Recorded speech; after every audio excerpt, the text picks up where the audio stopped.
الحمد لله الذي يصلي على النبي المنتقى المصلي أعوذ بالله من الشيطان الرجيم بسم الله الرحمن الرحيم لا حول ولا قوة إلا بالله العلي العظيم وصلى الله على سيدنا ومولانا محمد وعلى آله وصحبه وخير خديمه وسلم تسليما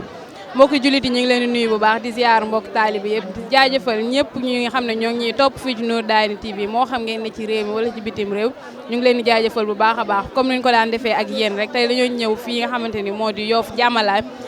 muy tey di le 21 septembre di bis bi nga xam ne ci la ñuy faral di fàttaliku julli gi nga xam ne Sëñ Tuubaa julli woon na ko ci géej gi mu doon événement boo xam ne marqué nañu ñun ñëpp taalibe yëpp ba tax na chaque 21 septembre dañuy ñëw ba fii di ko màggal si kon duñ def lu dul toog suñu yaay ji nga xamante ni moom lañ toogal gis nañ ko moom it mu toog ngir te dara indiwu ko fi tamit lu dul màggal bis bi tey bi ñu bëggoon ci ziarante ak moom waxtaan ak moom yaay booy ñu ngi lay nuyu bu baax. maa ngi leen di fay. waaw ñu bëggoon nga fàttali ñu tur bi. man soxna Aïssa Diouf laa tudd. soxna Aïssa Diouf ñu ngi lay ziaraat bu wér di la jox sa wàccuwaay dañoo ñëw fii tey ci Yoff Jàmmalaay ngir màggal bisu julli gi gis nañ ne tamit yaa ngi toog ci toogaay bu sell di am yoo xam ne yaa ngi waxtaan ak ñoom ñu gis nañ nga yor sa leget sa këll di laaj addiya lan moo waraloon sa teewaay fii. sama teewaay fii damay membre si kuréelu julli géej gi sama jëwriñ gi soxna Sooda Xuma ak sëñ Maxtaar Diouf ak soxnaam kuréelu julli géej gi bii mooy sunu presque juróomi at yàlla ñu koy def ëpp na ko sax xam naa dama fàtte dat bi ndax ak aal ji waaye boo ba nëga ni seeni yëngu may màjjaal nag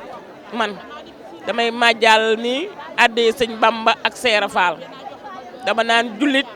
murit addee sëñ Bamba ak Seera Faal kuréel gi nag mi ngi nii soxna Sooda ak sëñ Maxtaar Diouf ak soxnaam dañuy jox seen poos ak addee yi taalibe yi di indi ñu koy jël di ko togg ak di si joxe addee sëñ Touba di si jox sëñ Muntaxa di jox sëriñu Baay Faal soxna Sooda da leen yóbbu Màkka mook Seex Maxtaar Diouf. waaw jërëjëf yaay comme li nga wax noonu dañ leen di yóbbu Màkka di joxe ay xéwal ak yooyu yëpp ci waaye dañuy laaj ndax diggante juróomi at yooyu léegi yow naka nga gisee yokkute bi ci yokku na torop macha allah bis bu nekk day gën a yokk sëñ Touba amul tànk ginnaaw tànk kanam rek la am bis bu nekk day gàcceel démbam ndax lii yombul de dafa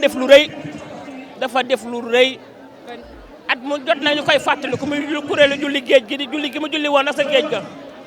jërëjëf yaay booy ku def lu rëy ku nekk am na rëy kon gis nañu tamit Sëñ Tuubaa am na lu rëy kon jaa ngeen jëf mbokk yi duñ def lu dul continuer ak yéen ci màggal bis bi nga xam te mooy bisu Sëñ Tuubaa jullee woon ci géej gi ànd ci ak kilifa yi ak mag ñi nga xamante tey ñoom ñoo teew fii ci Ndakaaru ngir màggal ci bis bi jërë ngeen jëf. alhamdulillahi alladi yusalli ala nabi muntaqa almusalli